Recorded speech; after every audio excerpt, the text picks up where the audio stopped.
இவ்வளவு நேரம் பின்னாடி இருந்துட்டு விளங்காத வேலை தான் பார்த்துட்டு இருந்திருக்க. நான் பெத்தெடுத்ததுக்கு அப்பா இன்னைக்கு தான் பெருமைப்படுறேன்.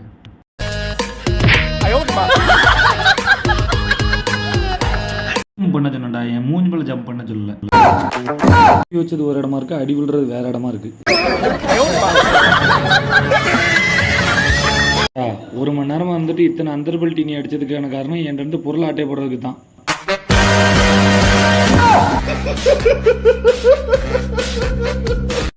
எக்ஸ்பெரிமெண்ட் பண்ணலாம்டா, கொஞ்சமாவது மண்டையில் மூளை வச்சுக்கிட்டு எக்ஸ்பெரிமெண்ட் பண்ணணும், இல்லைன்னா இப்படித்தான் நடக்கும்.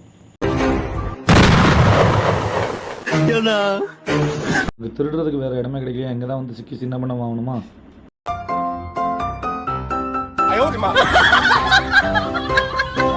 பிடிச்சிட்டு நிக்குமா, கட்டையை பிடிச்சிட்டு நிக்குமா, தெரியாம நின்றுட்டு இருக்க நீ.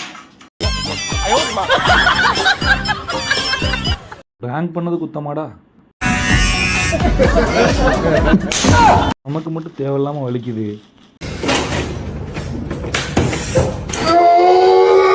வசமா வந்து மாட்டிக்கிட்டேடா பங்காளி.